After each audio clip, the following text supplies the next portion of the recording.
The old truck sputtered, a wheezing metal beast that had seen better decades.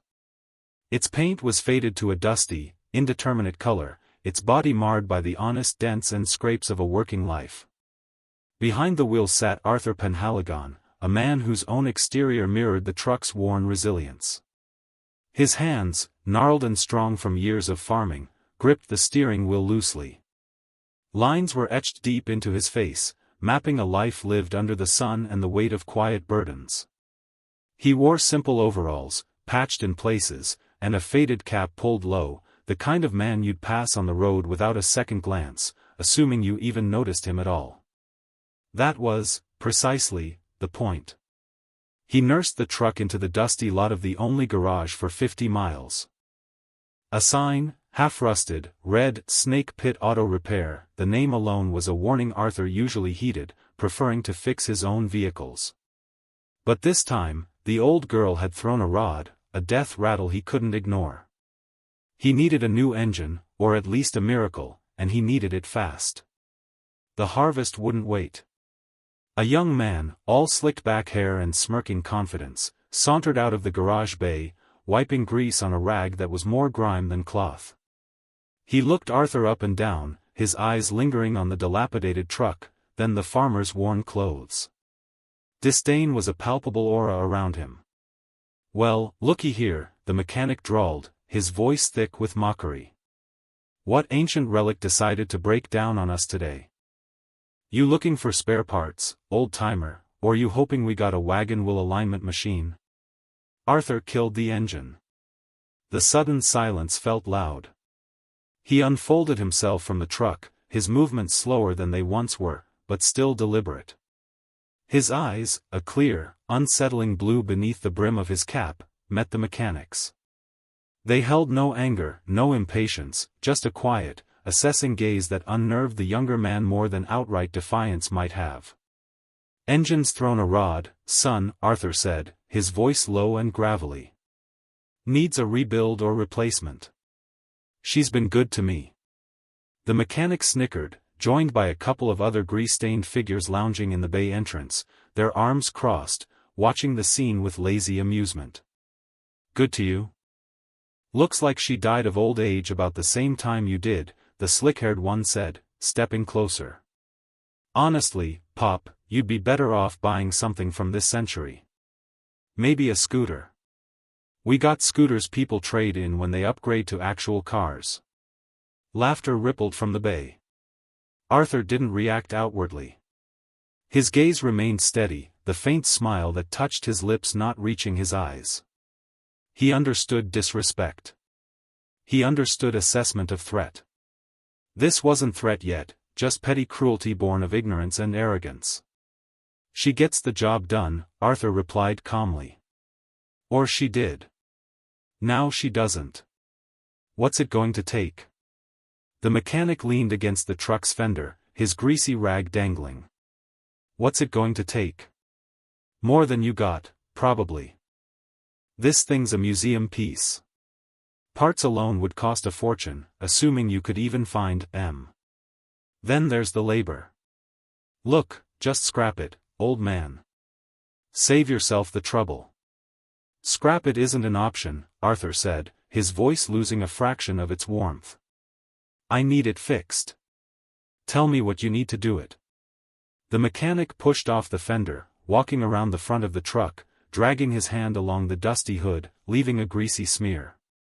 All right. If you're bound and determined to throw your money away. Let's say, just to look at it properly. $500. Arthur didn't flinch. To look at it? Yeah, Pop Diagnostics. Figuring out what's really wrong with this rust bucket beyond the obvious, the mechanic sneered. And that's just the minimum. If we gotta lift the engine. Who knows? Could be thousands. Probably cheaper to buy a new truck. We got a few on the lot out back. He gestured vaguely towards a collection of equally worn-out vehicles, those slightly newer than Arthur's. Course, prices there depend on negotiation. Arthur knew a negotiation here meant however much we can squeeze out of you. This wasn't just a mechanic being rude.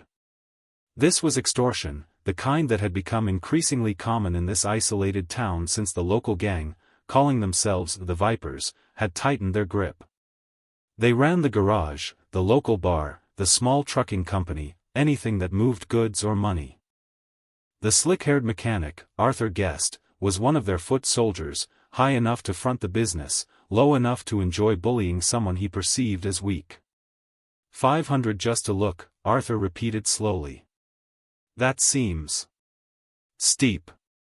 That's the price of doing business, old-timer, the mechanic said, puffing out his chest a little. The other two from the bay had drifted closer, flanking him subtly. They weren't just mechanics, their stances were watchful, their eyes hard.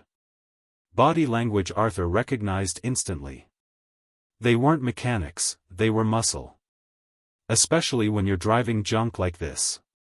Takes us time we could be using on paying customers. I am a paying customer, Arthur stated simply. Debatable, the mechanic laughed again, a harsh, grating sound. He reached out and tapped Arthur's chest with the back of his greasy hand. Look, Pop. This is how it works around here now. You want something, you pay what we say, or you go without. You understand? We set the prices. We make the rules. He tapped Arthur again, harder this time. It wasn't a friendly tap. It was a challenge, a small act of physical intimidation. Arthur felt a quiet shift within him, like gears engaging after a long rest. The world, for a moment, sharpened. He saw the mechanic's slightly wide eyes, the tension in his shoulders, the way his two companions had subtly fanned out, blocking Arthur's easiest path back to his truck. They were anticipating a reaction. Anger, fear, pleading. He gave them none of it. Instead, Arthur reached into the front pocket of his overalls. His hand was steady. He pulled out a worn leather wallet, the kind that had seen years of use, the edges softened and darkened with age. Let me see what I have, Arthur said, his voice still calm, though a new, subtle resonance seemed to vibrate beneath the surface. He opened the wallet slowly. Inside, nestled amongst a few tattered bills and old cards, was a thin, official-looking card, laminated and bearing a distinctive, raised seal. Arthur didn't take it out. He just held the wallet open, tilting it slightly so the mechanic could see the inside flap. The mechanic, still smirking, leaned closer to peer into the wallet, expecting to see a handful of small bills or maybe a senior citizen's discount card. His smirk froze. His eyes landed on the seal. It was unmistakable, even in the dusty light of the garage lot. The seal of the President of the United States. And beneath it, the card wasn't a discount pass. It was a credentials card, discreetly marked, but with a name and an identifier that spoke of a very specific, very high level of past service. The mechanic's face went instantly pale under the grime. The arrogant posture evaporated. His companions, seeing his sudden, slack-jawed silence, exchanged nervous glances. They didn't know what he was seeing, but they knew he was seeing something that had sucked all the air out of his swagger. Arthur held the wallet open for just another second, letting the weight of what the mechanic had seen sink in. Then, just as slowly as he had taken it out, he closed the wallet and slid it back into his pocket. He didn't say a word about the seal, or the card, or what they represented. He didn't need to. The mechanic's eyes were wide with a sudden, dawning comprehension that was rapidly turning into fear. The disrespect was gone, replaced by a chilling realization that he had profoundly, perhaps irrevocably, misjudged the man standing before him. So, Arthur said, his voice back to its previous low, steady tone, but now carrying an undeniable, quiet authority that hadn't been there moments before. About that engine. Are you going to fix it? Or do we have other issues to discuss? The mechanic swallowed hard, his gaze fixed on Arthur's face as if seeing him clearly for the very first time. The lazy amusement was gone from his companions' faces too, replaced by wary apprehension. The air crackled with a tension far more potent than the petty intimidation of moments before.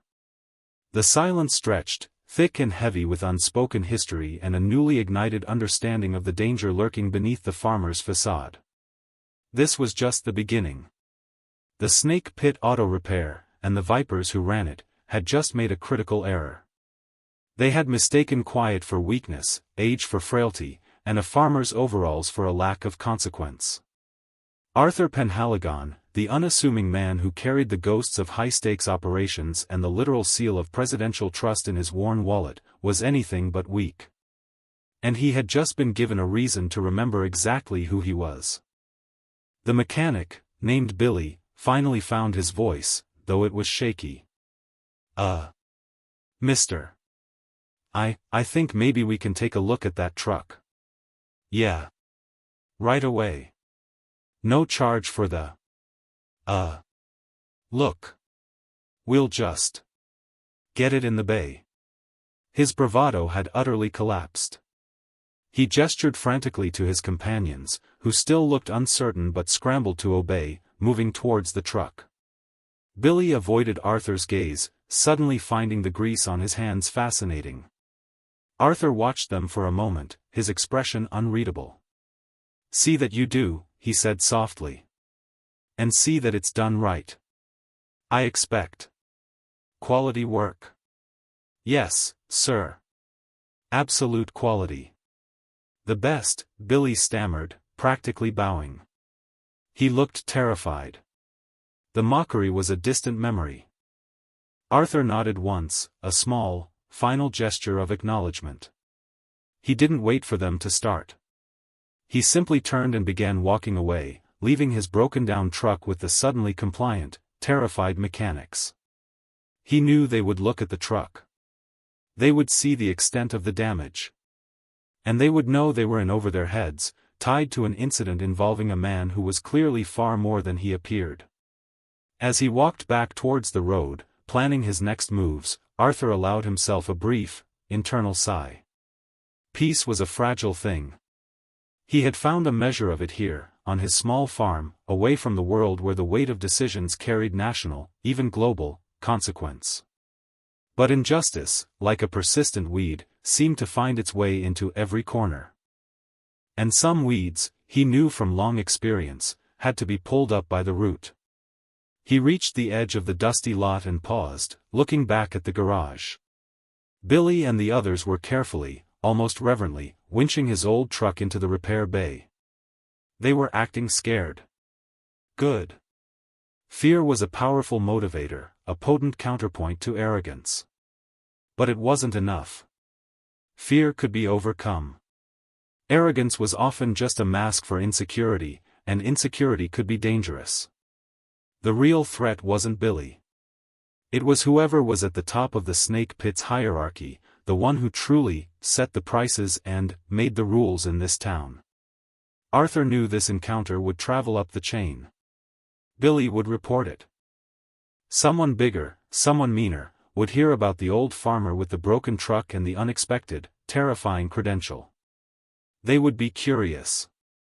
They would investigate. And they would make another mistake. They would come looking. And Arthur Penhaligon would be ready. He had come here seeking quiet. He had found trouble instead. But trouble was something he understood. Trouble was something he had spent a lifetime dealing with, in ways these small-town thugs couldn't even begin to comprehend. His steps were firm as he turned onto the road, the dust rising around his worn boots. The farmer facade was still in place, but beneath it, the retired operative, the decorated veteran, the man who had stood in the highest circles of power and faced down threats far greater than a local gang, was stirring. His quiet life was over, at least for now. Justice, it seemed, needed a helping hand in this forgotten corner of the world. And Arthur Penhaligon was uniquely qualified to provide it. The news of the incident at Snake Pit Auto Repair spread through the small town like wildfire, though mostly in hushed tones. People talked in corners of the diner, in hushed whispers over fences, their eyes darting nervously.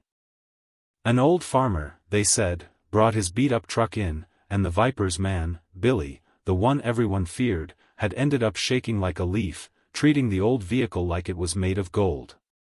Something about the farmer. Something he showed Billy. Nobody knew exactly what, but the fear in Billy's eyes was plain for all to see. It gave the town a flicker of something they hadn't felt in a long time, hesitant hope. For the Vipers, however, it was a problem. Their leader, a man who called himself King, was a coiled viper himself, unpredictable, paranoid, and fiercely protective of his perceived control over the town. He sat in the back room of the bar that served as his headquarters, his fingers drumming impatiently on the worn wooden table. Billy stood before him, still visibly shaken, recounting the incident for the third time. "He didn't say anything?" King asked, his voice a low growl. He was a heavy-set man, tattoos snaking up his neck and arms, his eyes small and hard like black pebbles. "Just about the truck," Billy stammered. And then about other issues to discuss. "But the thing in the wallet, boss. I don't know what it was, exactly, but it had this seal. Like from the television. Important. And the way he looked. It wasn't just old man mad. It was cold." King leaned back in his chair, a frown deepening on his face. "A seal? What kind of seal?" I dunno. Presidential, maybe?" "Something like that," Billy mumbled, wringing his hands. It felt big. Like he shouldn't have it. Like he was someone he wasn't pretending to be. Pretending to be a farmer? King scoffed, though a flicker of unease crossed his features. An unknown variable was the worst kind. They were used to dealing with scared locals, maybe a drunk who got too brave, corrupt cops who looked the other way. An old farmer with a mysterious, high-level credential didn't fit the pattern. Find out who he is. Where he lives. Everything. "We already checked," another Viper piped up. "Address on the truck registration leads to that old farm out on the edge of town. The Penhaligon place. Old man Penhaligon died years ago. Everyone just thought it was empty, or maybe someone bought it and never moved in." King stroked his chin, his eyes narrowing. A ghost farm, a quiet old man, a powerful, hidden identity.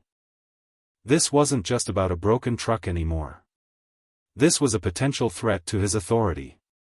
And King dealt with threats swiftly and brutally. "All right," King said, a cruel smile spreading slowly across his face. "He wants to discuss other issues? We'll discuss them. But we'll do it on our terms.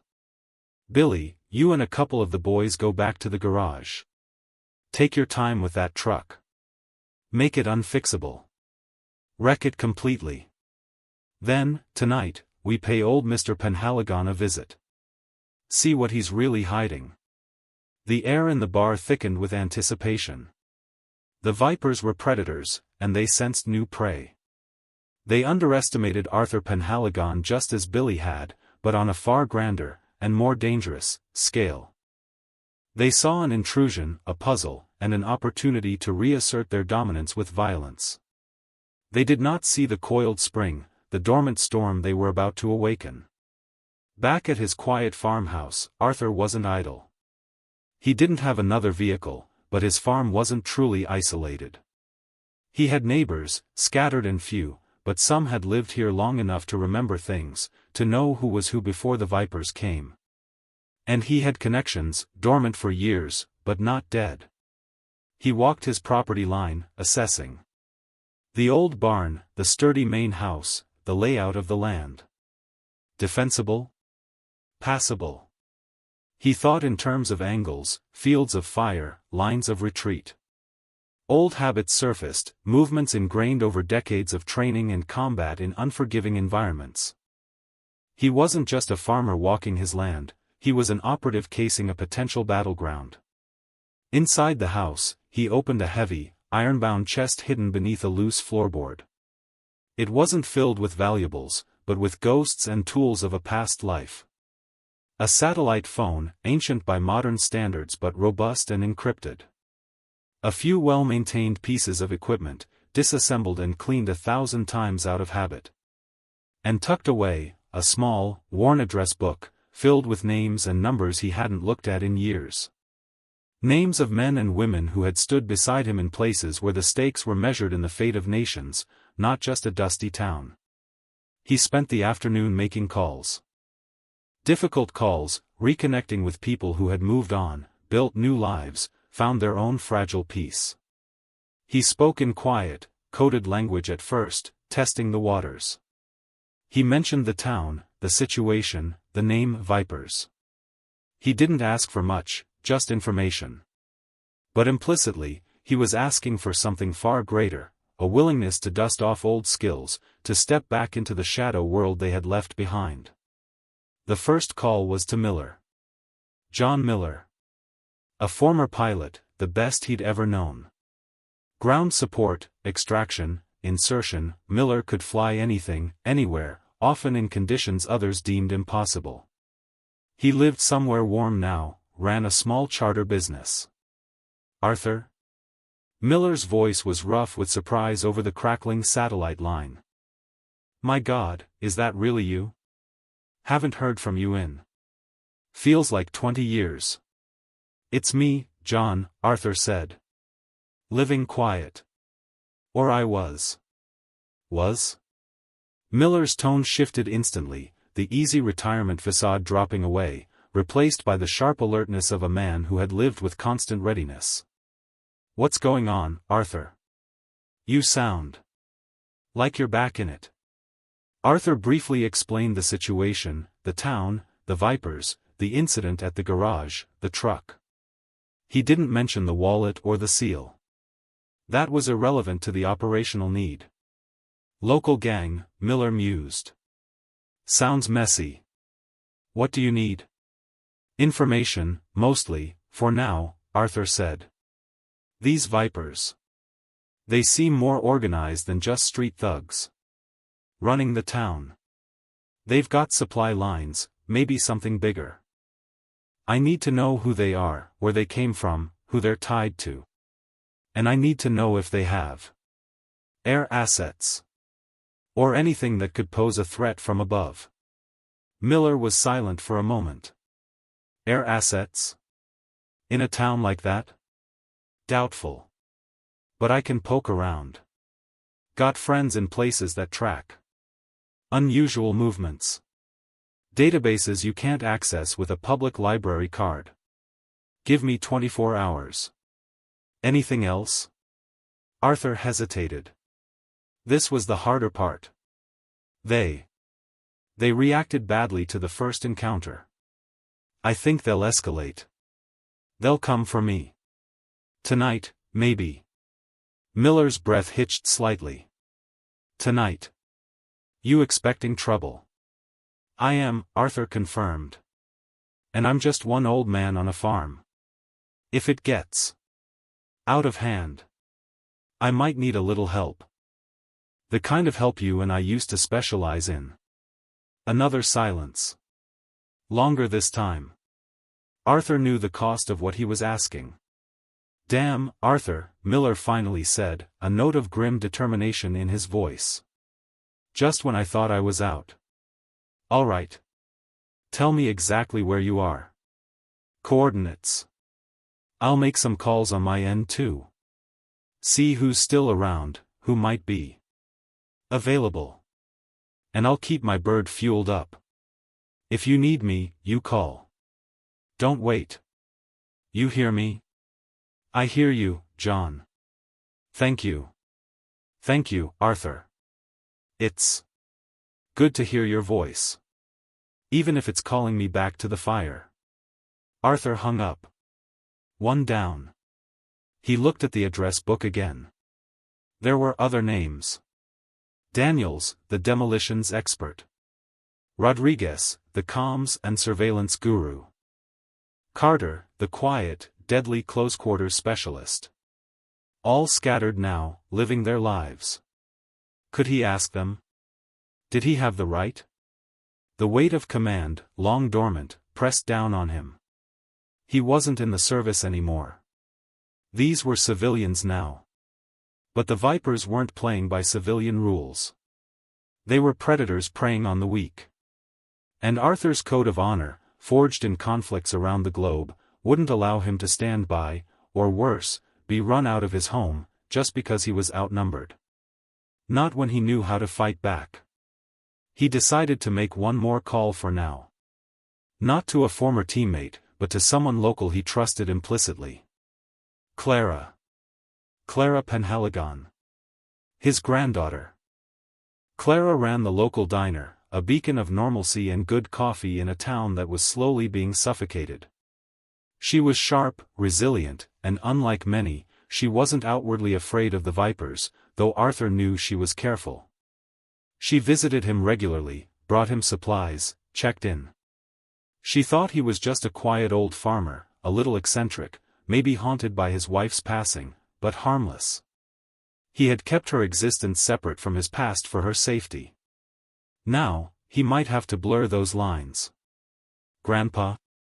Clara's voice was bright and cheerful over the standard phone line. Everything all right? You never call, I usually call you. Clara, everything's complicated, Arthur said, choosing his words carefully. Listen, something happened today in town. At the garage. It might cause some unpleasantness. Unpleasantness? Clara's tone sharpened. She knew what unpleasantness meant when her grandfather used it. He rarely spoke of negative things, but when he did, it carried weight. With the Vipers? Yes. They didn't appreciate me bringing the truck in, Arthur understated. They might decide to pay me a visit tonight. It could get difficult. Clara was silent for a beat. Arthur pictured her, wiping down the counter of the diner, her brow furrowed. She wasn't a fighter, but she was intelligent and resourceful. Difficult how, Grandpa? Should I call Sheriff Brody? Arthur almost snorted. Sheriff Brody was either utterly incompetent or, more likely, on King's payroll. No. Not Brody. Calling him would make things worse. Listen, Clara. Do you have a safe place? Away from the diner, away from your place? Aunt Carol's old cabin? Out by the creek, she asked, naming a place a few miles out of town, rarely used. Perfect, Arthur said. I want you to go there. Now. Don't tell anyone where you're going. Lock up the diner early. Just go. Stay there until I tell you it's safe. Grandpa, what's really going on? There was fear creeping into her voice now. I can't explain it all right now, Arthur said, his voice firm. Just trust me on this, Clara. Please. This isn't the kind of trouble you can deal with by calling the police.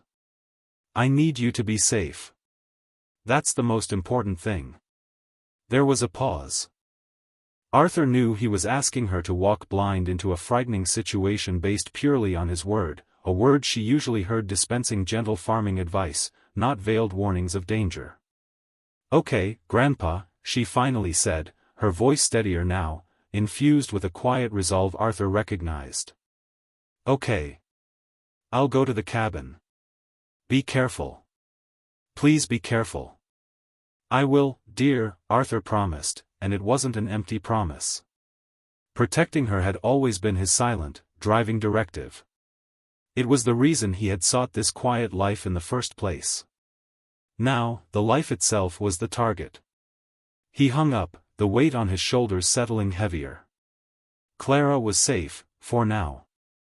Miller was gathering intel. He had bought himself a little time, maybe until sundown. The Vipers would likely wait for dark. Predators preferred the night. Arthur began the quiet work of preparing. He moved methodically through the house and barn. Barricading doors and windows wasn't practical or necessary, it would only signal he was home and expecting trouble. His methods were more subtle. Creating distractions. Setting up observation points. Preparing small inconveniences for unwelcome guests. He retrieved the disassembled equipment from the chest. It included a suppressed pistol, a combat knife, and several components that, when assembled, formed a surprisingly lethal, if short-range, tool. He worked calmly, his hands moving with the practiced ease of countless repetitions performed in forgotten locations. His mind was clear, focused. The quiet farmer persona was fully shed, replaced by the sharp, alert presence of the veteran operator. He was home, and his home was about to become a battleground. As dusk settled, casting long, purple shadows across the farm, Arthur sat on the porch swing, a shotgun resting casually across his lap, though he didn't expect the initial contact to be a frontal assault. They would probe. They would scout. They would try to be subtle, at first. He watched the road, listened to the night sounds, the crickets, the distant hoot of an owl, the rustle of leaves in the breeze. His senses were heightened, filtering the natural world from the unnatural. He was waiting. An hour after darkness fell, he heard it. A faint crunch of tires on the gravel road, slower than a local would drive, cutting their lights about a quarter-mile away.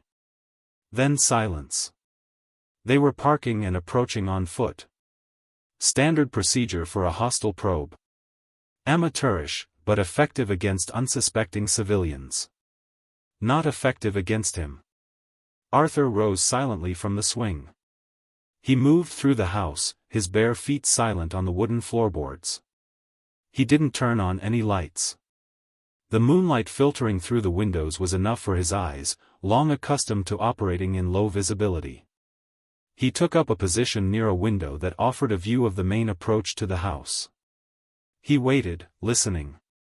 He heard faint sounds now, the snap of a twig, the rustle of movement through the tall grass near the property line. At least 3, maybe 4 of them. Moving with false stealth, trying to be quiet but lacking the discipline. They reached the edge of the yard, fanning out. Arthur tracked their thermal signatures using a small, handheld imager he'd retrieved from the chest. Confirmed, 4 bodies, moving slowly towards the house. One was larger, likely Billy, the one who had felt his fear at the garage. Good. Let him feel it again. Arthur didn't engage immediately. He let them get closer, into the yard. He could hear their hushed voices now, bravado layered thin over nervousness. They were jumpy. Good. Jumpiness led to mistakes. When they were 20 yards from the porch, Arthur acted. Not with gunfire. Not yet. He flicked a switch by the doorframe. A single, powerful floodlight mounted on the corner of the barn, aimed directly at the yard, burst to life. The sudden, blinding light caught the 4 vipers completely off guard. They froze, throwing up arms to shield their eyes, curses erupting. They were silhouetted perfectly in the glare. Then, a moment later, a cacophony erupted. Arthur had rigged small, motion-activated noisemakers and sprinklers around the yard. One triggered by their movement set off a piercing, electronic shriek. Another activated a sprinkler head, spraying cold water over 2 of them. The vipers yelped in surprise and confusion, stumbling backward, their formation broken. Billy yelled, "What the hell?" This wasn't designed to injure, just to disorient and signal that they were expected. And that the bold farmer wasn't an easy target. It was psychological warfare, phase 1. As they scrambled to recover, Arthur's voice boomed from a hidden speaker mounted under the porch roof, distorted slightly, amplified to sound unnervingly present and powerful in the sudden, chaotic scene. "Get off my property," the voice commanded, cold and clear. "You are trespassing. Your presence is unwelcome. Leave now, and this can end here." The vipers hesitated, looking wildly around, unable to pinpoint the source of the voice in the blinding light and noise. "Who's there?" one of them yelled, fumbling for a weapon. "I am the farmer," Arthur's voice replied, laced with a chilling calmness. "And you are the snakes who have come to the wrong hole. Go tell King he made a mistake. A big one. Leave. Now. Billy, recovering from the initial shock, seemed to find a sliver of his earlier bravado. Farmer? We know who you are, old man. King wants to talk. You ain't hiding nothing. Arthur sighed internally. They hadn't learned. He didn't respond with his voice this time. Instead, a single shot echoed from the darkness near the house. Not at them. The bullet struck the ground precisely 3 feet in front of Billy's boots, kicking up a puff of dust and gravel. The sound of the shot, even suppressed, was sharp and authoritative in the sudden quiet that followed the noisemakers clicking off. Billy and the vipers scattered like startled quail, stumbling back towards the road, panic replacing their bluster.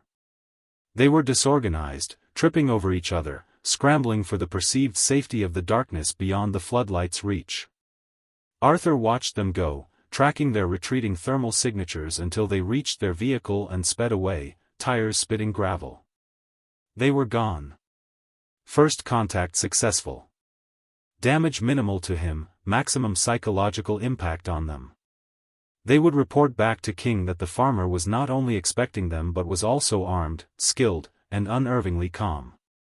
The mysterious credential combined with this unexpected competence would only fuel King's paranoia and likely prompt a more significant, more violent response. This small victory was just the prelude. The real fight was yet to come. He turned off the floodlight, plunging the yard back into near-total darkness. The sounds of the night slowly returned.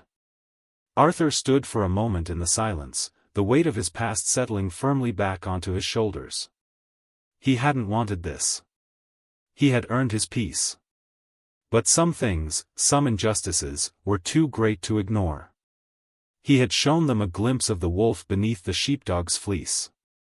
Now, he would have to be ready for the pack to come. The next day dawned clear and bright, a stark contrast to the tension that had settled over the town and the farm. Arthur spent the morning methodically dismantling his welcome wagon, retrieving the noisemakers, turning off the sprinkler valves, cleaning the single shell casing from his pistol. He worked with the same quiet efficiency he brought to repairing a fence or tending his crops. This was just a different kind of husbandry, cultivating a response to a threat. Mid-morning, the satellite phone chirped. It was Miller. Arthur? You all right? Heard you had guests last night. Guests were discouraged, Arthur replied. Minimal force. They retreated. How did you hear? My sources are far-reaching, Miller said wryly. One of King's men has a brother who talks too much to the wrong people. Word is King is furious. You embarrassed him. That was a smart move, rattling their cage without hurting them. Bought us some time. Time for what? Arthur asked. Intel update, Miller said, his voice turning serious. These Vipers aren't just a local gang, Arthur. They're a regional distribution hub. Minor players, but tied into something bigger. A cartel operation, moving product north. This town is a quiet waypoint. King is their man on the ground here, keeps things smooth, handles local enforcement and disposal. Arthur felt a cold knot tighten in his stomach. A cartel. That escalated things significantly. This wasn't just about a town being bullied anymore. This involved transnational organized crime. His quiet little problem had just become much, much larger. Cartel, Arthur repeated, the word heavy. That changes things. Yeah, it does, Miller agreed grimly. King is small fry, but he answers to someone nastier. Someone who won't take embarrassment lightly. They won't just send thugs next time, Arthur. They'll send professionals. Or people who think they are. Do we know who? Not yet. My contacts are digging. But consider your perimeter compromised. They know where you are. They know you're capable. They'll come harder, and probably with more planning. I expected as much, Arthur said. What about air assets? Negative, Miller reported. No dedicated air support linked to King's operation here. They rely on ground transport. But that doesn't mean the bigger players don't have it elsewhere. If this blows up, bigger fish might send in birds. Good to know, Arthur mused. He didn't have air defense capabilities on the farm. If the cartel sent in something with wings, he'd need extraction, fast. What about local support? Is Sheriff Brody dirty? Dirty enough, Miller confirmed. He looks the other way. Takes payouts. Don't trust him. But there's a deputy. Young woman. Deputy Evans. Name's Sarah. Clean record, sharp. Doesn't like the Vipers but feels helpless. Might be someone you can work with. She's been quietly trying to build a case, but lacks evidence and muscle. A principled local official. A potential ally. This was the kind of information Arthur needed. Deputy Evans, Arthur filed the name away. Anyone else? Any other? Old friends. Still in the area? Maybe someone retired? Miller hesitated. Yeah, maybe one. Name's Carter. You remember Carter? Close quarters guy. Quiet as a mouse, hit like a hammer. Arthur remembered Carter. Ex-Marine recon. A master of infiltration and silent takedowns. If Carter was near, that was a significant asset. Carter? Arthur felt a flicker of genuine warmth. Where is he? Running a small, discreet security consulting firm about 2 hours' drive from you, Miller said. Specializes in executive protection, threat assessment. Keeps a low profile. I reached out. Didn't give him full details, just that you might need help. He said. He said for you, he's always available. Just give the word. Arthur closed his eyes for a brief second. Carter. Loyal, dependable, lethal. Having Carter was like having an entire small strike team rolled into one person. Thank you, John, Arthur said, his voice gaining strength. Carter would be invaluable. I'll need to contact him. How do I reach him? Miller provided a secure contact method. They discussed potential rendezvous points, secure communication protocols, the language of their past lives flowing back naturally. All right, Arthur, Miller finished. Stay sharp. They're coming. And they won't stop this time until you're gone. Or they are. Understood, Arthur said. And John? You still got it? Miller laughed, the sound clearer this time, a hint of the old daring pilot in it. Does a duck swim, Arthur? Always. You just point me to the target. They ended the call. Arthur stood for a moment, the phone in his hand. A cartel. This wasn't just a defensive action anymore. He couldn't just weather the storm, he had to eliminate the threat at its source in town. King had to be taken down. The distribution hub disrupted. And if the cartel came after him personally for it, then he would deal with that too. He looked at the address book again. Miller, getting intel and ready with air support if needed. Carter, potentially 2 hours away, a one-man force multiplier. He had the beginnings of a team. But taking on a cartel distribution hub in a town controlled by their enforcer King required more than 2 allies, however skilled. He needed local intelligence, local knowledge, and maybe local courage. Deputy Sarah Evans. That was his next step. But how to approach her? A sudden appearance from an unknown old man with a mysterious past claiming the sheriff was corrupt and the town was run by a cartel wouldn't go over well. He needed to show her, not just tell her. And he needed to do it in a way that didn't expose her before she was ready. He spent the rest of the day observing the town from a distance, using a pair of powerful binoculars. He watched the garage, seeing vipers loitering, looking nervous. He watched the bar, seeing more vipers going in and out. He saw King leave the bar, surrounded by bodyguards, looking agitated. They were tightening their security, clearly rattled by the previous night's encounter. Good. Let them spend resources on defense while he planned his offense. He noticed patterns, shift changes, deliveries, King's movements. He identified potential weak points in their operation. The delivery schedule for the garage, which likely masked illegal shipments. The bar, the center of their local power, but also where they were most concentrated and potentially vulnerable. He needed to strike, not just react. He needed to disrupt their operation, shake their confidence, and gather concrete evidence of their illegal activities that Deputy Evans could use. And he needed to do it in a way that drew King out, away from his stronghold, onto ground of Arthur's choosing. As the sun began to set, casting the same long shadows as the night before, Arthur made his decision.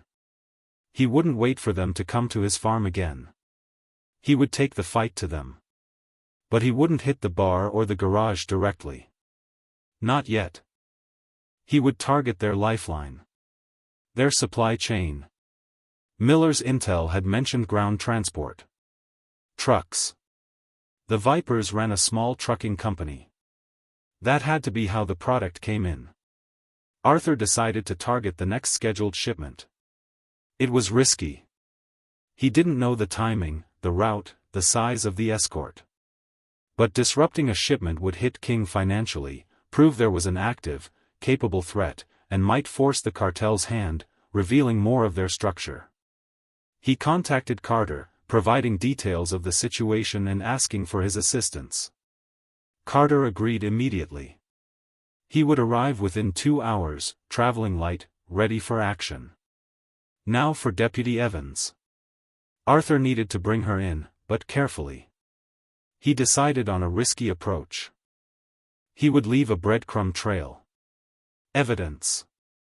Something undeniable that she couldn't ignore, something that linked the Vipers explicitly to cartel activity and demonstrated the danger. He spent the early part of the night preparing. He assembled his equipment. He packed a small bag with essentials. He wrote a brief, unsigned note, carefully worded. He retrieved something else from his chest, not a weapon this time, but a small, encrypted data chip. On it was information from his past life, information that could help verify his identity and underline the seriousness of his involvement, should he need to prove himself to Deputy Evans or, later, to legitimate federal authorities. He was operating outside the law, but he intended to bring down criminals, not become one. Evidence and legitimate contacts were crucial for the aftermath. He left the farm under the cover of darkness, moving on foot through the fields, using the terrain and shadows to avoid detection. He was heading towards the edge of town, towards the trucking company depot, a place he had observed earlier. Carter arrived as planned, meeting Arthur at a prearranged, secluded location outside of town. There were no emotional reunions, just a quiet, professional acknowledgement between two men who understood the gravity of the situation and each other's capabilities. Carter was a lean, wiry man, his movements precise and silent, his eyes sharp and observant. He carried a nondescript duffel bag that Arthur knew contained everything he needed to be effective in the shadows. "Arthur," Carter said, his voice a low murmur. "Been a while." "Carter," Arthur nodded. "Appreciate you coming." "For you?" "Always," Carter replied simply. "Miller gave me the rundown. Cartel ties, local thugs. Sounds like a mess." "It is," Arthur confirmed. "Town's suffocating. Sheriff's useless or worse. I ran into their ground commander, King, indirectly. He didn't like it. They came to the farm last night, got spooked. They'll send more. Harder. Figure we hit them first?" Carter asked, his eyes glinting in the moonlight. It wasn't aggression, just the readiness of a trained professional. "Figure we disrupt them, gather intel, and create enough noise to draw out the real problem," Arthur said. Miller thinks their supply comes by truck. The depot's our target. We hit a shipment, grab manifests, comms, anything that links King and the Vipers to the cartel. Something Deputy Evans can use. Miller says she's clean. Deputy Evans, Carter repeated, filing the name away. Local law. Means we gotta be careful. No unnecessary casualties, no collateral damage. In and out, leave the package for the deputy, disappear. Precisely, Arthur agreed. This isn't a purge. It's targeted action to dismantle an operation and empower legitimate law enforcement. We leave evidence she can't ignore, then offer support from the shadows. They spent a brief time going over the layout of the trucking depot based on Arthur's observations and some older satellite imagery Miller had forwarded. They planned entry points, objectives, and exfiltration routes. It was familiar work, the kind they had done together countless times in far more hostile territories. The only difference was the stakes felt higher here. This wasn't a foreign land, this was closer to home. This was about protecting a community. Under the cloak of darkness, they moved towards the trucking depot. It was located on the outskirts of town, a fenced yard filled with large trucks and a small office building. A couple of Vipers were visible, lounging near the office, smoking. Lax security, typical of an organization that was used to operating without opposition. Using skills honed over decades, Arthur and Carter infiltrated the depot perimeter silently. Carter disabled the few security cameras present while Arthur identified the most likely trucks used for transport based on their size and cargo capacity. They needed to find the one slated for the next shipment. They moved through the shadows between the trucks, quiet as ghosts.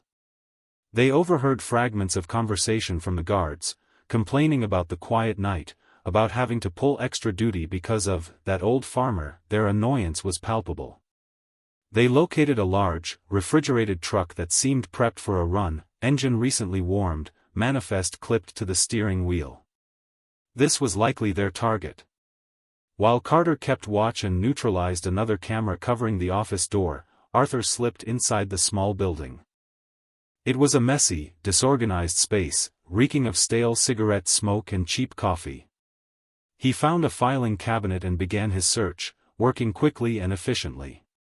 He wasn't looking for money or drugs directly, but for the paper trail, the electronic breadcrumbs, ledgers, invoices, communication logs, burner phones.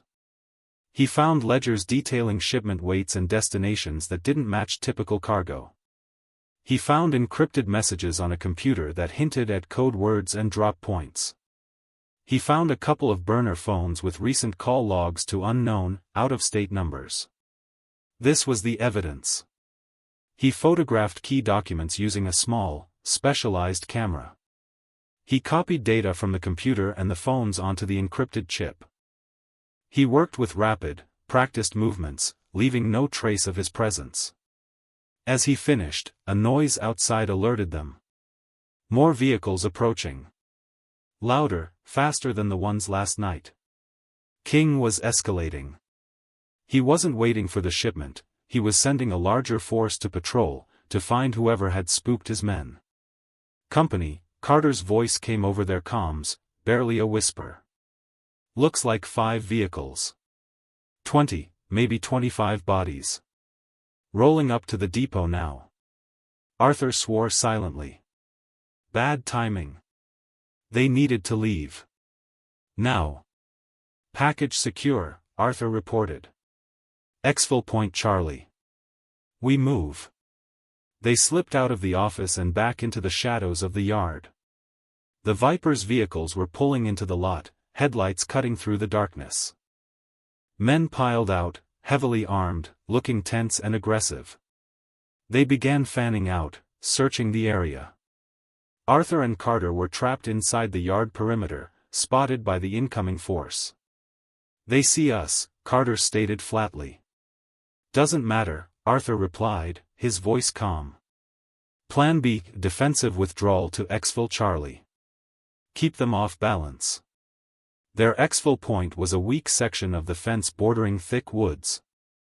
Getting there meant crossing the open yard, now swarming with vipers. This wasn't an infiltration anymore, it was a fighting retreat. The first shots rang out, wild and unaimed. The vipers were reacting with aggression, but without coordination. Their lack of discipline was their weakness. Arthur and Carter used the trucks for cover, moving in a zigzag pattern, laying down suppressive fire not to kill, but to force the vipers to keep their heads down and slow their advance. Arthur used his pistol, precise shots impacting the ground or the tires of vehicles near the advancing thugs. Carter used his suppressed rifle, targeting lights and engines, adding to the chaos and confusion. Tell us where you're watching from in the comments below. Arthur Penhaligon's fight for justice in his quiet town is just beginning, fueled by his past and his refusal to see the innocent harmed. If you're finding this story gripping, remember to hit that subscribe button to follow his journey. Tomorrow, we have a special story for you, an episode you definitely don't want to miss. The vipers, expecting easy prey, were bewildered by the accurate, suppressive fire and the deliberate, tactical retreat. This wasn't scared farmers, this was something else entirely. They're professionals. King yelled from the relative safety of his vehicle, having joined the patrol. Don't let them get away. Surround them. But surrounding them in the cluttered depot yard was easier said than done, especially under fire from opponents who knew how to move and shoot. Arthur and Carter moved as a unit, covering each other, exploiting every available piece of cover. They reached the fence line, vipers closing in behind them. Breaching charge, Carter said, pulling a small explosive from his bag. On it, Arthur covered him, placing precise shots to keep the vipers pinned down. A moment later, a controlled detonation blew a section of the fence outward, creating an escape route into the dark woods. Go! Arthur ordered. Carter slipped through the gap. Arthur laid down a final burst of suppressive fire, emptying his magazine into the ground near the vipers, forcing them to duck, then sprinted for the opening.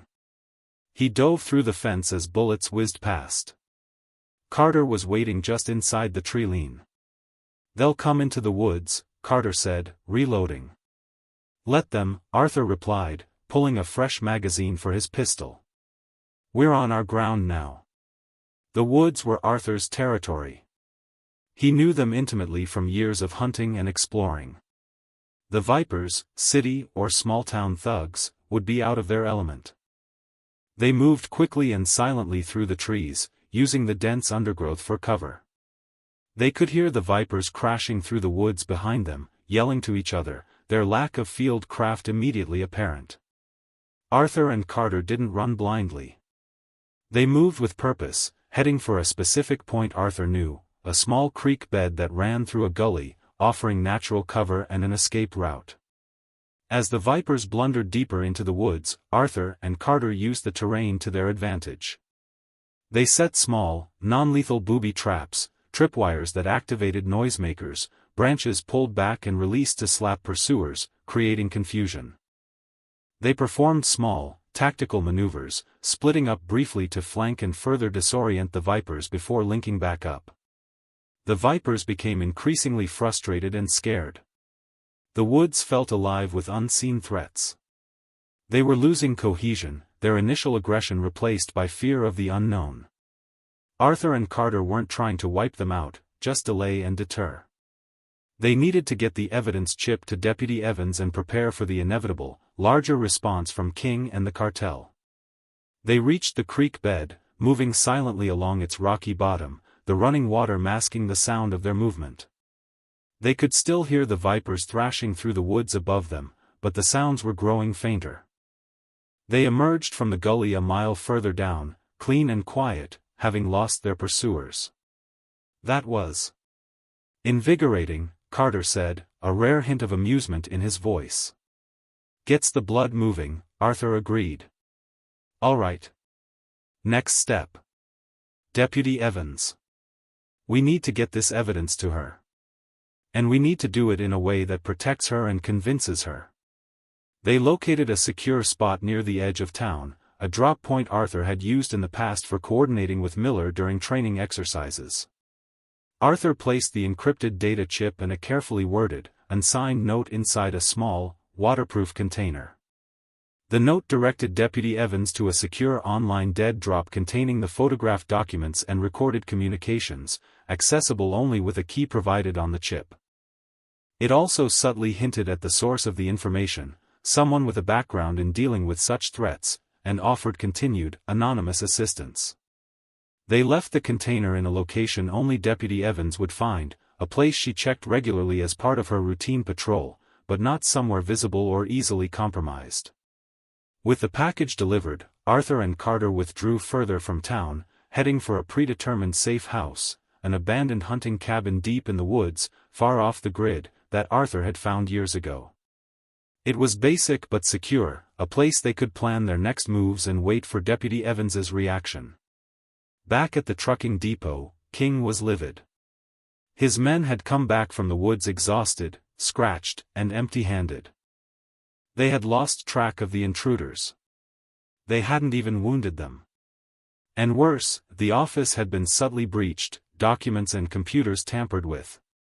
Whoever this old farmer was, he wasn't alone, and he was hitting them where it hurt. He embarrassed us again. King roared, slamming his fist onto the bar table. At the garage, at his farm, now the depot. Who the hell is this guy? His lieutenants, burly men named Diesel and Shank, stood uneasily before him. "Boss, we sent 20 guys into those woods," Diesel said, sweat beading on his forehead. "They disappeared like ghosts. Traps, diversions. This ain't just some old man with a shotgun. This is military stuff." "Military?" King scoffed, though his eyes showed his fear. "What, he's got an army out there? In my town?" "Just felt like they knew what they were doing, boss," Shank added, nursing a bruised arm from running into a hidden branch. "Moved fast, quiet. We couldn't touch them." King paced the room, his mind racing. This was unprecedented. His control was absolute here. No one fought back like this. An old farmer with a mysterious past, a hidden network, and skills that matched trained operators. It didn't make sense. Unless he remembered Billy's description of the seal. Presidential? Military brass? Some kind of retired spook? The implication sent a chill down his spine. Had he accidentally stumbled into tangling with someone connected to power far beyond his regional cartel ties? "All right," King said, his voice low and dangerous. "New plan. This isn't about finding his farm anymore.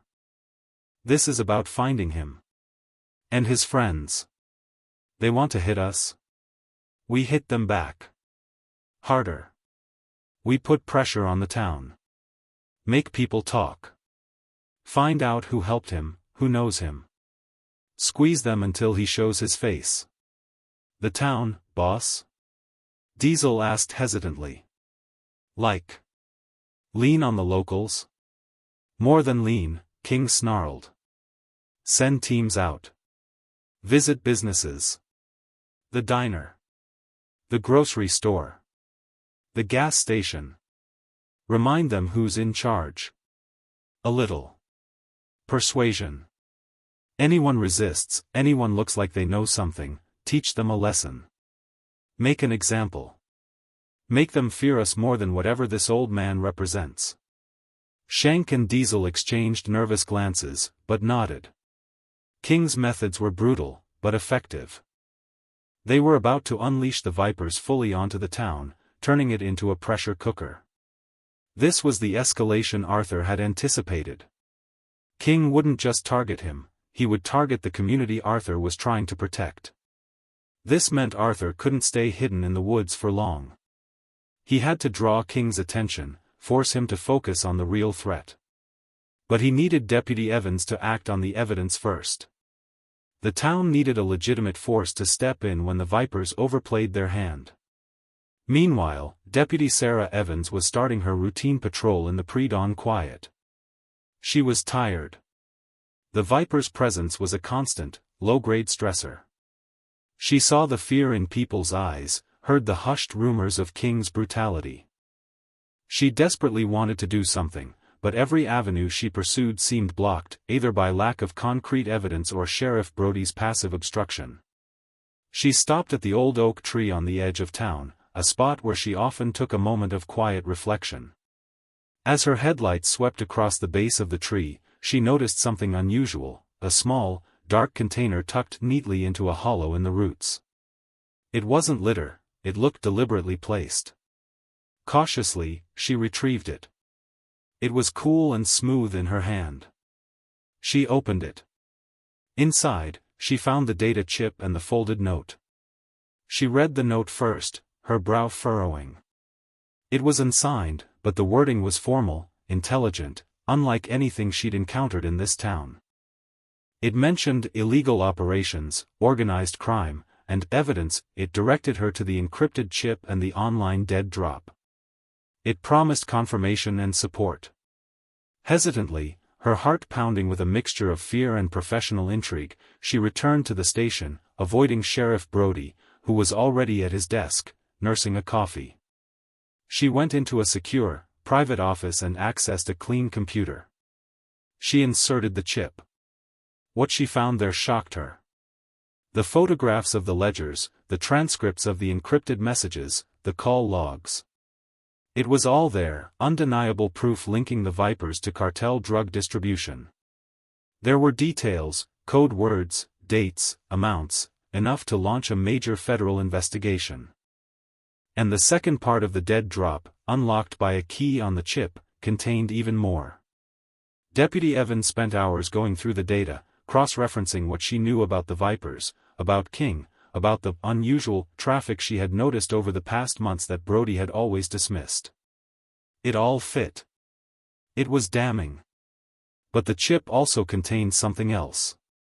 Hidden within the data was a file that required a specific biometric key, a fingerprint or voice print. The file was labeled simply, source_verification. The note had hinted at the source's background.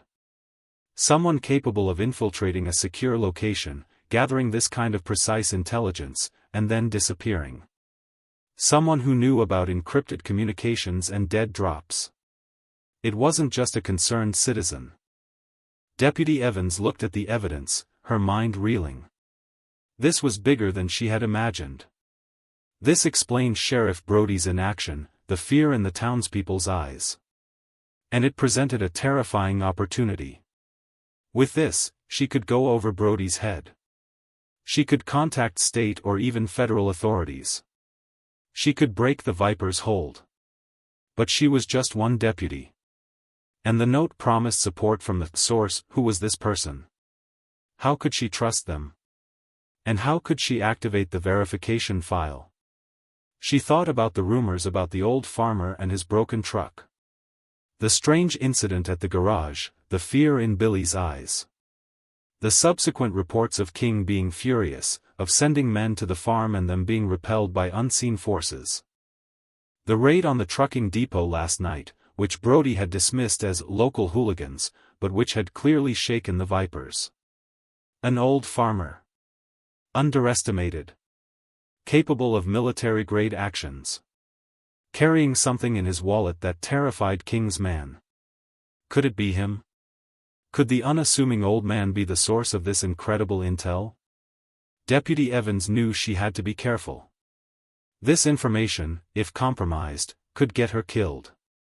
It could get anyone she involved killed. She couldn't trust Brody. She couldn't trust anyone at the station except herself. She needed to verify the source. And she needed to figure out how to use this evidence effectively, without getting herself or the source eliminated before justice could be served. She looked at the verification file on the chip, thinking. Biometric key. How would an anonymous source provide a biometric key? Unless it wasn't meant for her to access now. Unless the source intended to reveal themselves at the right time, in the right way.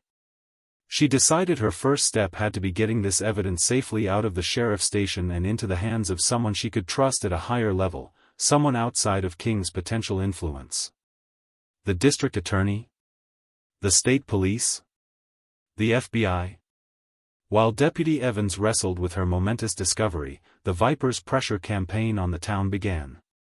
Teams of thugs moved through the streets, swaggering, intimidating. They vandalized businesses that were slow to pay protection money, roughed up young men who stood up to them, and made their presence known in every corner of daily life. Fear, King reasoned, would flush out the problem. At the diner, Clara was facing down a couple of Vipers who were making a loud, unpleasant scene, demanding free food and asking pointed questions about her grandfather. "Where is he, old man?" one of them sneered, banging his fist on the counter, rattling the plates. "Your grandpa? King wants to talk to him.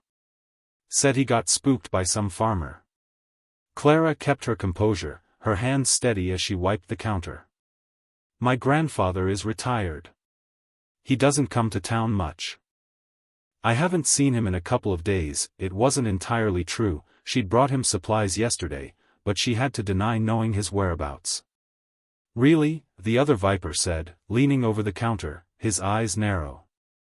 "King don't like being lied to. Maybe we gotta persuade you. Maybe rough up this place a little. Teach you to respect King." Other customers in the diner fell silent, watching with fear. Clara felt a knot of anxiety but met the Viper's gaze directly. "You want food, you pay for it," she said, her voice firm. "You want trouble, you'll find it eventually. This town's had enough of you." The Viper laughed, a cruel sound. He reached out a hand, intending to grab her arm. Before he could touch her, the front door of the diner opened, and Deputy Evans stood there, her hand resting on the butt of her service weapon. She looked tired, but her eyes were sharp and held a new, cold fire. "Vickers, Rossi," Deputy Evans said, naming the two Vipers. "What are you doing? You're disturbing the peace." "Just having a little chat with the waitress," Deputy Vickers said, pulling his hand back, his swagger slightly deflated by her presence. Even a clean deputy was official trouble they preferred to avoid if possible. "Looking for someone?"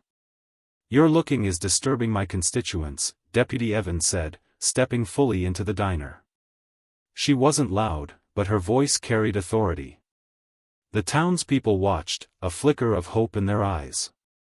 This was the first time anyone official had directly challenged the Viper's intimidation tactics. "Constituents?" Rossi scoffed. "We thought you worked for Sheriff Brody, Deputy. And Brody knows who runs this town." Deputy Evans took another step forward. "Sheriff Brody isn't here. I am. And as of right now, I am telling you to leave this diner. Now. Before I decide you're not just disturbing the peace, but actively engaged in criminal trespass and intimidation." Vickers and Rossi hesitated. They were used to passive fear, not active resistance from law enforcement. They looked at each other, then back at Deputy Evans, measuring the risk. They knew she was clean, and pressing her might bring unwanted attention, even if Brody was in King's pocket. Besides, they were just supposed to be rattling cages, not getting into shootouts with cops over breakfast. "All right," Deputy Vickers said, backing down, though the sneer remained. "We're going. But this ain't over. Tell the farmer King's coming for him. And for anyone who helps him." They backed out of the diner, throwing menacing glares at the customers as they went. Clara watched them go, her breath shaky. Then she looked at Deputy Evans, gratitude and curiosity mixing in her expression. "Deputy. Thank you." Deputy Evans gave her a small, tired smile. "Just doing my job, Clara. And maybe starting to do it right." She leaned closer, lowering her voice. "Clara, about your grandfather. Has he mentioned anything unusual? Anything about trouble?" Clara hesitated, remembering her grandfather's warning call. She looked into Deputy Evans's eyes. There was something different there today. A steeliness she hadn't seen before. She made a split-second decision. He called me yesterday, Clara admitted quietly. Told me to go to Aunt Carol's cabin. Said there might be unpleasantness with the vipers. He said not to call the sheriff. Said it wasn't the kind of trouble the police could handle. Deputy Evans nodded slowly. It fit the profile of the source. The cautious moves, the understanding of the local corruption. Does he have friends? Or did he used to do something else? Before farming? Deputy Evans probed gently. Clara thought of the occasional cryptic remarks her grandfather made, the way he moved sometimes, the intense focus in his eyes when he was solving a complex problem, even something simple like a pump repair. He doesn't talk about the past much, she said. Lost my grandma, you know. But he's capable. More than people think. And he has old things. Important things. She thought of the times she'd seen his old, heavy chest, always locked. Deputy Evans's intuition flared. The chip, the intel, the source, the farmer. It was all connecting. Clara, Deputy Evans said, her voice urgent but low. This is important. Something big is happening. The vipers are more dangerous than we thought. I might know how to stop them. But I need help. And I think your grandfather might be involved, in a way you don't understand. If you hear from him, or if you know a way I can contact him safely, you have to tell me. Clara looked at the deputy, at her earnest, determined face. She saw a reflection of her grandfather's own quiet resolve. She didn't know exactly what Deputy Evans knew, but she knew her grandfather was in danger, and that the deputy was trying to help. I don't know how to contact him, Clara said truthfully. He always contacts me. But I went to the cabin. He told me to go to the cabin. Deputy Evans mentally filed that away. The cabin was a safe point. A place Arthur trusted. Thank you, Clara, Deputy Evans said. Keep doing what you're doing. Be strong. And if you think of anything else, anything at all, find a way to let me know. Be careful who you talk to. Deputy Evans left the diner, her resolve hardening. She had a lead. The cabin. And she had Clara's implicit trust. She also had undeniable evidence against the vipers and their cartel connection. She just needed to figure out how to use it, how to reach the source safely, and how to survive King's inevitable, brutal retaliation. Back at the hunting cabin, Arthur and Carter were monitoring the situation. They had a scanner picking up local radio traffic, including the sheriff's frequency, and Miller was feeding them updates from his more sophisticated surveillance. They heard about the vipers pressuring the town, heard about the incident at the diner and Deputy Evans's intervention. Deputy Evans stood up to them, Carter noted, a hint of approval in his voice. Got guts. And she went to the diner after they asked about your granddaughter. Smart. She's reacting to the bait, Arthur said. The evidence chip. She's connecting the dots. She knows the source is capable and tied to me, somehow. Now she needs to know who I am, and that she can trust me. Miller chimed in over the comms. King is pulling back his pressure teams, Miller reported. Guess the deputy showing some spine, and the lack of results, annoyed him. He's consolidating force. My guess? He's planning a big move. Probably figure out how to draw you out, Arthur. Or just overwhelm your location with sheer numbers. He knows we're a threat now, Arthur said. Small probes didn't work. Intimidation isn't working. He'll go for a knockout blow. Where do you think he'll hit? Carter asked. Arthur thought. King was arrogant, but not stupid enough to storm the farm again after last night's debacle. He wouldn't know about the cabin. He'd need a predictable target, something valuable to Arthur or the town, something he could hit hard to force Arthur's hand. The town itself, Arthur said. Specifically, targets linked to the resistance, or places that symbolize what he's trying to control. The diner, maybe. Or the old community center. It's where they hold town meetings, where people gather. Hitting it sends a message to everyone. Possible, Miller agreed. My intel suggests increased activity around the bar and the old cannery building on the waterfront. Lots of men, weapons being moved. The cannery. Arthur knew the building. Abandoned years ago, but large, defensible, and located near the water, useful for clandestine transport. It would make a good staging area, or even a trap. The cannery, Arthur said. He's consolidating there. Preparing a force. He'll likely use it as a base before launching his attack on the town. Or he might try to lure us there. Lure you into a fortified position? Carter questioned. Sounds like suicide.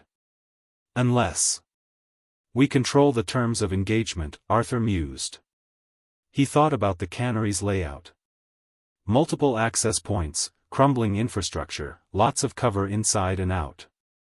It could be turned into a death trap for an attacking force, if used correctly. If he gathers his forces there, Arthur said, a plan forming in his mind, that's our opportunity. We don't wait for him to strike the town. We strike him. At the cannery. Risky, Carter said. He'll have numbers. And he knows we're coming now. It won't be like the depot. No, it won't, Arthur agreed. He'll be ready. But he's still king. Arrogant, prone to underestimating his opponents. He'll rely on brute force. We rely on intelligence, precision, and controlling the environment. Arthur began outlining his plan. It was audacious, leveraging the cannery's weaknesses as much as its strengths, turning its complex interior into a maze and a killing ground for the Vipers. It involved infiltration, strategic placement of limited resources, and psychological warfare to break the Vipers' morale before the main engagement. And it needed more than just him and Carter. They needed Deputy Evans. And they needed the townspeople.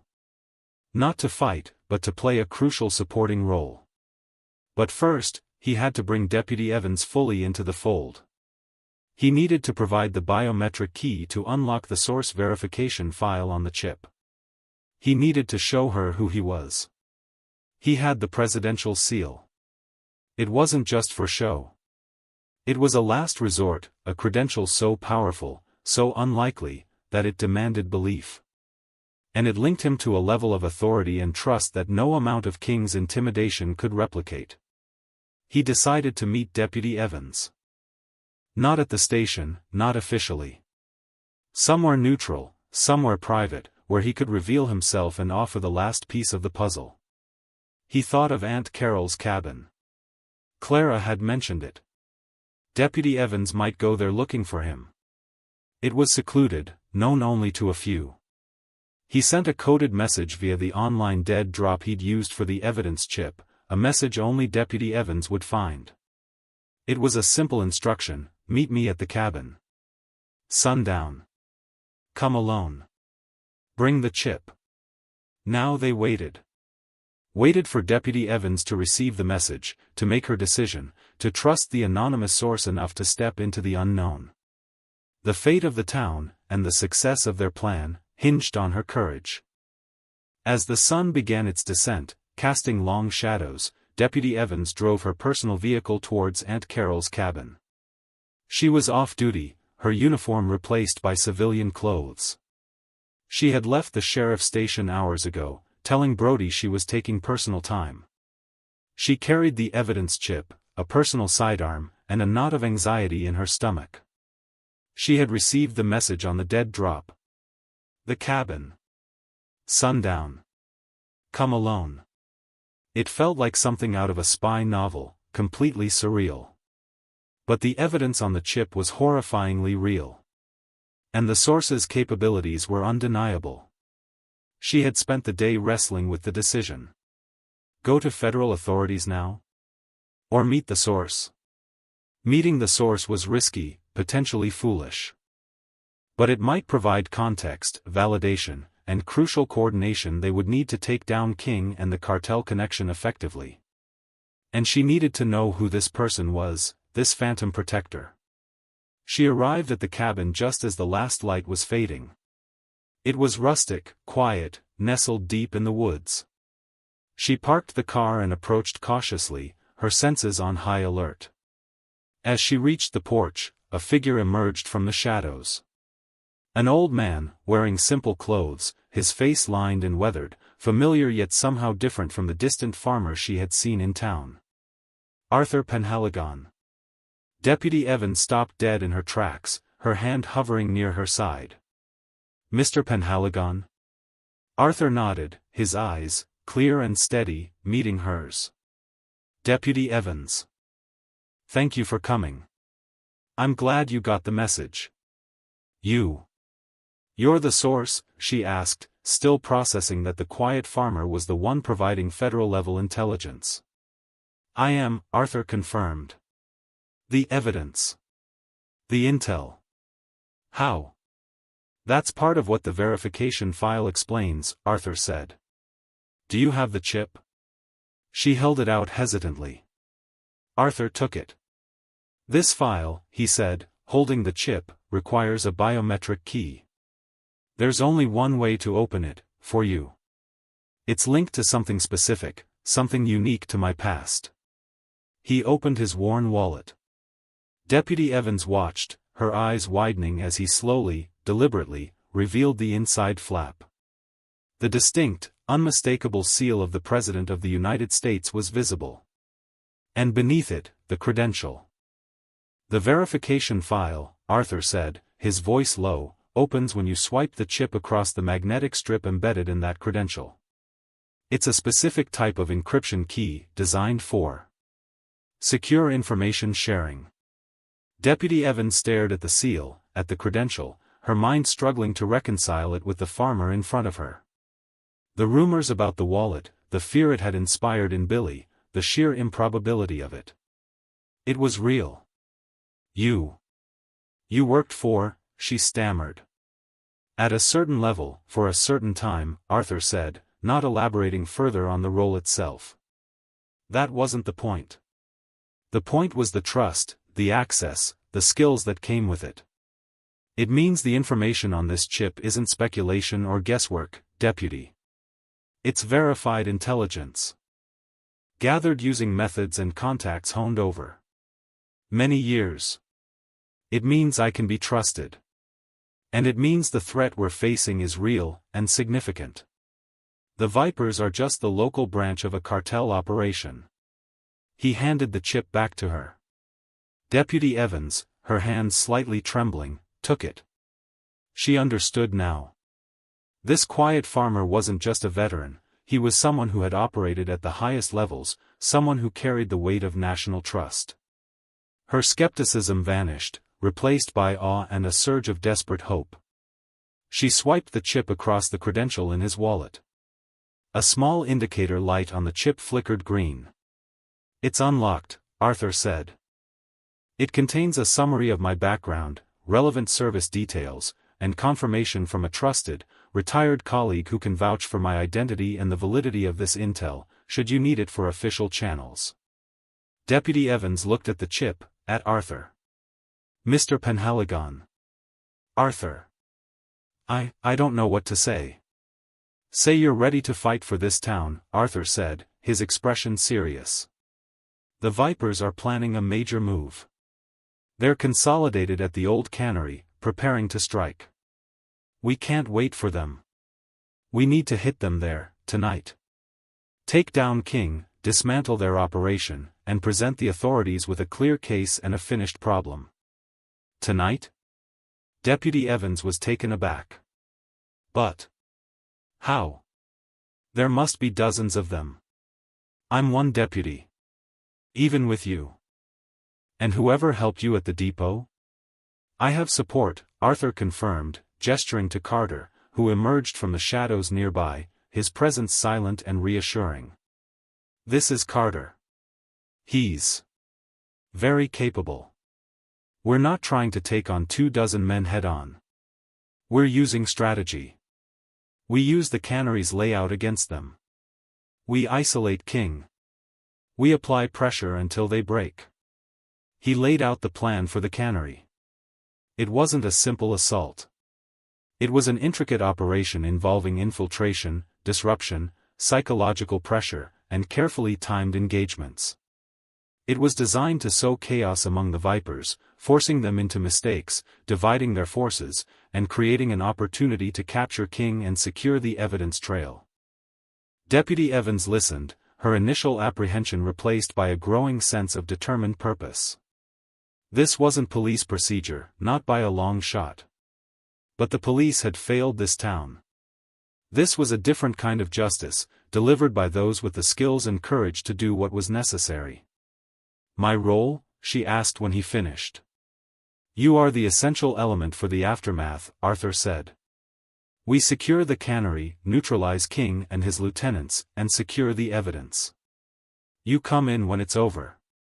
You process the scene, use the evidence to bring in the proper authorities, state police, FBI, whoever you trust. You are the bridge to legitimate justice. Your presence makes this legitimate, not just vigilante action. It's incredibly risky, she stated, stating the obvious. All worthwhile actions carry risk, Deputy, Arthur replied calmly. Staying silent carries a greater risk, that this town will be lost entirely to fear and corruption. You have the evidence. You have a path to bring real justice. Do you have the courage to walk it?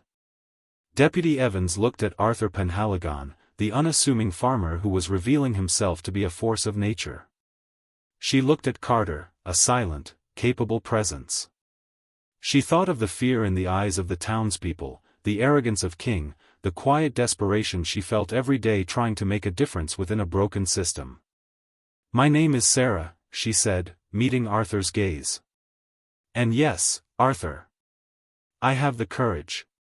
Tell me what I need to do. A small, genuine smile touched Arthur's lips. Sarah. Good. The plan has 3 phases. They spent the remaining daylight hours going over the plan in detail, clarifying roles, establishing communication methods, and preparing equipment. Arthur and Carter handled the infiltration and tactical elements. Sarah's role was to be ready, waiting at a designated secure location, coordinating with Arthur via encrypted comms, and prepared to enter the cannery complex once they had secured it and signaled her in. She would be the one to officially discover the scene, collect the evidence, and initiate the legal process. As night fell, Arthur and Carter made their way towards the old cannery.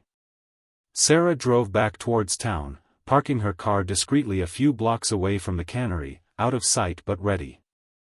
The air was thick with anticipation. The final confrontation was hours away. The cannery complex was a sprawling, derelict structure by the waterfront. It was dark, quiet, and eerily still, save for the distant sounds of the town and the lapping of the water against the docks. It was also swarming with vipers. Arthur and Carter approached from the water side, using a small, inflatable boat to minimize their noise signature. They moved silently through the dark, their movements precise and economical. They bypassed exterior patrols, slipping through a breach in a crumbling brick wall, entering the complex unseen. Inside, the cannery was a maze of rusting machinery, catwalks, and storage areas. It was dark, echoing, and smelled of decay and saltwater. The Vipers had set up camp here, establishing lookout points and defensive positions. Arthur and Carter began Phase 1, infiltration and disruption. They moved through the building, identifying key Viper positions and command nodes. They weren't engaging yet, just gathering intelligence and preparing the ground.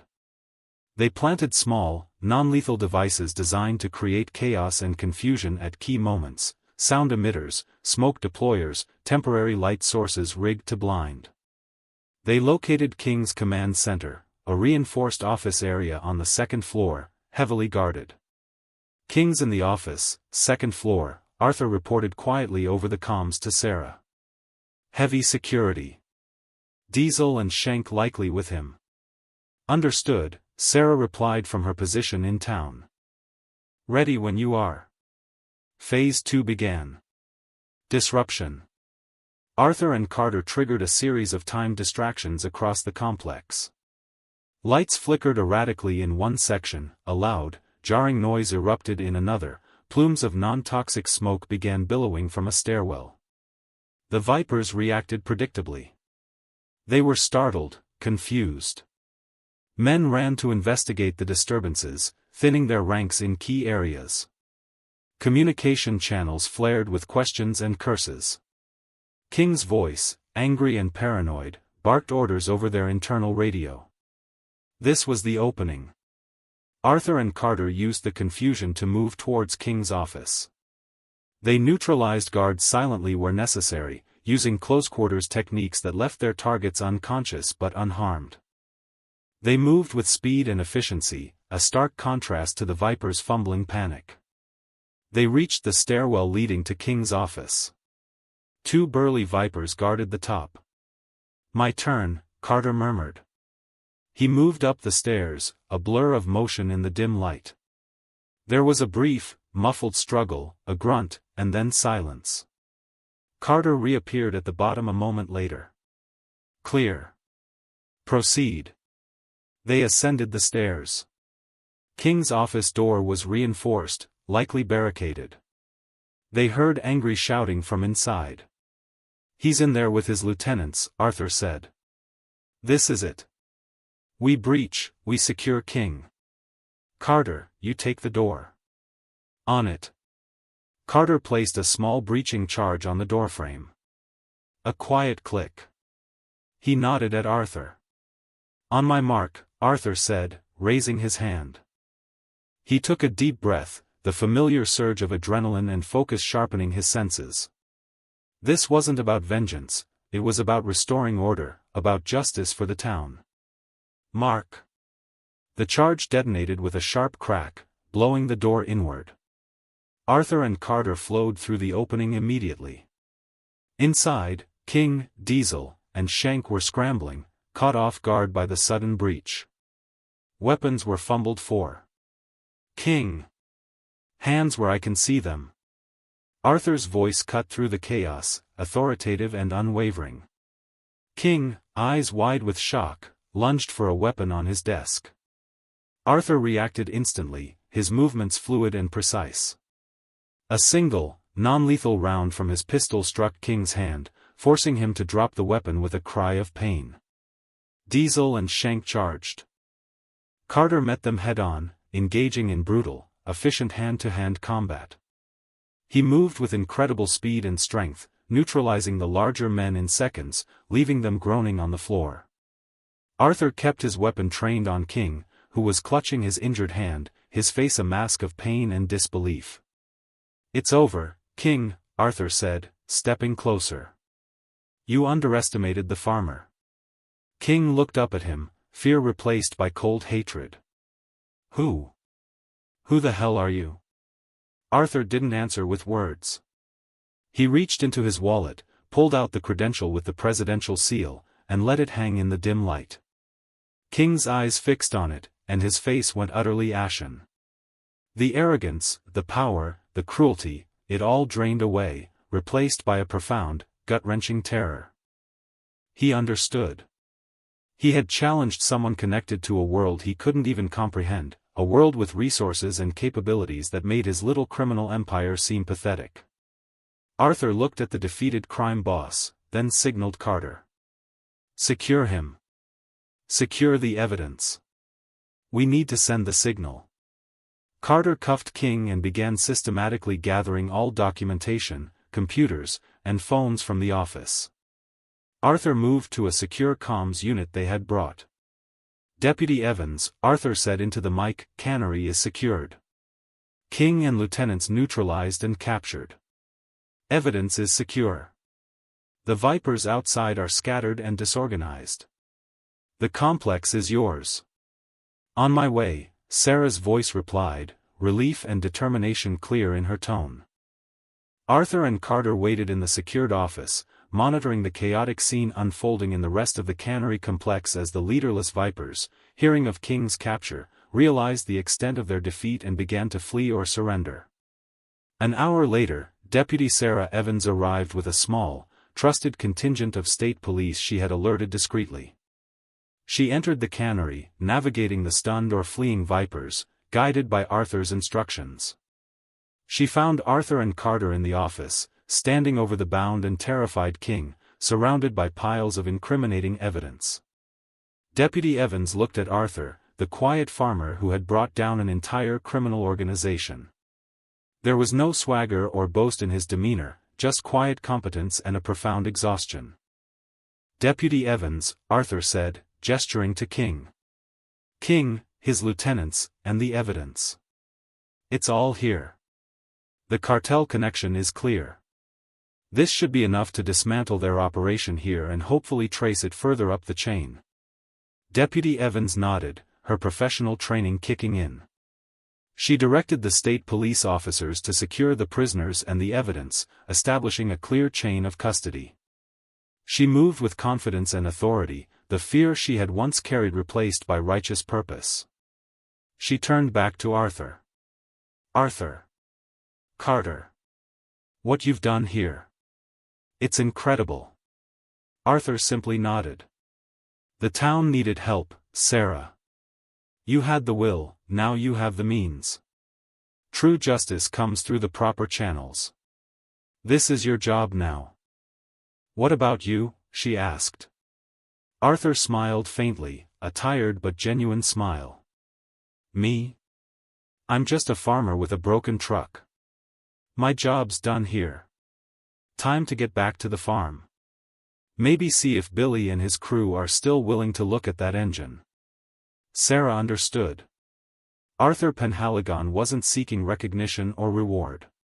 He had stepped out of the shadows, used his extraordinary skills to right a profound wrong, and now intended to disappear back into his quiet life.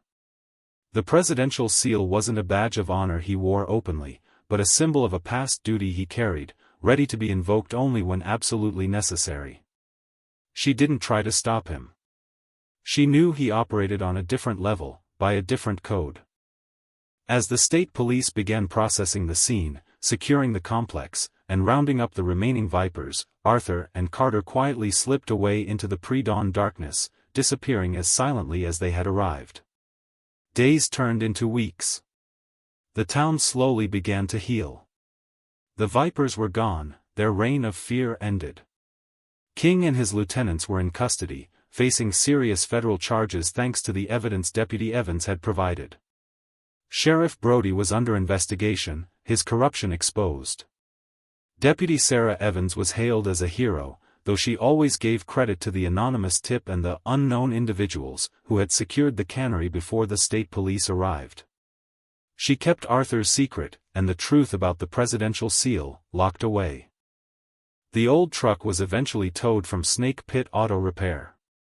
Billy and his crew, now under intense scrutiny and terrified of any further entanglement, had indeed left it untouched after the initial scare.